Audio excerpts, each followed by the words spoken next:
Assalamualaikum warahmatullahi wabarakatuh. Sebelumnya perkenalkan nama saya Intan Puspitasari dengan NIM 24030100017. Di sini saya akan menjelaskan laporan UTS saya mengenai perancangan jaringan, ruang administrasi dan ruang komputer menggunakan DHCP dan menggunakan Cisco Packet Tracer. Di sini saya memakai topologi STAR karena sesuai dengan jaringan lembaga pelatihan komputer yang membutuhkan jaringan yang mudah dikelola. Seluruh komputer dapat terhubung serta mudah dikembangkan di masa depan. Di sini saya memakai satu router dan dua switch. Untuk klien tiap jaringan saya memakai dua PC sesuai nomor absen. Kemudian untuk ruang administrasi saya menggunakan network yang sesuai dengan NIM saya 192.168.17.0. Untuk ruang laboratorium 192.168.18.0. Pertama-tama mari kita setting interface FA 0.0. Saya berikan IP address 192.168.17.1 dengan subnet mask 255.255.255.0. Kemudian jangan lupa untuk menambahkan perintah no shutdown agar si FA-nya atau interface-nya hidup. Kemudian lakukan hal yang sama pada interface FA 1.0. Masukkan IP-nya 192.168.18.1 dengan subnet mask 255.255.255.0 dan jangan lupa no shutdown. Lalu lakukan DHCP excluded address untuk menyisihkan beberapa IP. Range IP-nya yaitu 192.168.17.1 sampai 192.168.17.9. Nah, si IP ini dapat digunakan untuk perangkat khusus di masa depan, seperti misalnya printer, server, atau perangkat tambahan lainnya pada jaringan. Jadi si IP ini itu tidak akan dibagikan ke klien, jadi si klien mulainya dari 17.10. Lalu kita buat IP DHCP pool admin. Ini itu berfungsi untuk membagikan IP secara otomatis kepada klien di jaringan administrasi. Kita berikan default routernya atau IP router 192.168.17.1, kemudian network 192.168.17.0 dengan subnet 255.255.255.0.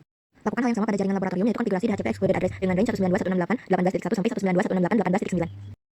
Lalu lakukan konfigurasi DHCP pool untuk membagikan IP otomatis pada jaringan laboratorium dengan default router 192.168.18.1 dan network 192.168.18.0 subnet 255.255.255.0. Nah, ini routernya sudah terhubung ke switch. Kita coba berikan IP pada PC 0. Kita ubah IP-nya jadi dinamis atau DHCP. Nah, ini sudah mendapatkan IP berarti DHCP berhasil. Lakukan hal yang sama pada PC yang lain. Jadi IP-nya ini range-nya 192.168.17.10 sampai 192.168.17.254 untuk ruang administrasi dan untuk ruang laboratorium 192.168.18.10 sampai 192.168.18.254. Setelah semua perangkat mendapatkan IP, lakukan pengujian koneksi dengan melakukan ping dari klien ke server. Hasilnya seluruh pengujian mendapatkan reply yang berarti semua perangkat telah terhubung dan jaringan berjalan dengan baik. Pada tahap troubleshooting ini dilakukan simulasi kesalahan konfigurasi. Saya mencoba si interface FA 0.0 ini tidak diberikan perintah no shutdown. Jadi interface-nya dalam keadaan mati. Pada FA 0/1 itu saya berikan IP-nya 192.168.17.1.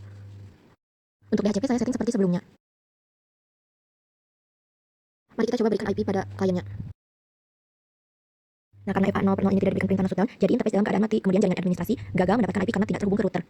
Karena si interface FA 1.0 ini menggunakan IP 192.168.17.1. Jadi si klien itu mendapatkan DHCP pool dari admin. Jadi si IP-nya itu 192.168.17.10. Nah, kemudian kita akan coba perbaiki ini. Kita masuk ke interface FA 1.0, kemudian ubah IP address-nya jadi 192.168.18.1. Kemudian berikan perintah no shutdown pada interface FA 0.0 agar si interface-nya aktif. Kita replace kliennya dengan mengembalikan IP ke statik lalu ke DHCP lagi. Nah, IP di jaringan administrasi sudah kembali normal mendapatkan IP 192.168.17.12. Kemudian di ruang web juga mendapatkan IP 192.168.18.10. Lakukan ping jaringan. Jika hasil ping menampilkan reply berarti koneksi antar perangkat berhasil dan jaringan berjalan dengan baik. Klien administrasi ini memperoleh IP 192.168.17.12 dan 17.13. Nah, karena si alamat IP 17.10 itu masih tersimpan pada DHCP binding. Saya akan mencoba memperbaikinya. Saya mencoba perintah show IP DHCP binding. Nah, itu muncul IP-IP yang pernah digunakan atau yang sedang digunakan. Saya mencoba perintah clear binding tapi tidak berhasil. Kemudian saya mencoba meril router lalu mereplace PC dari dinamis atau DHCP ke statik lalu statik ke DHCP lagi. Nah, si klien administrasi ini akhirnya mendapatkan IP yang sesuai yaitu 192.168.17.10 sesuai yang direncanakan.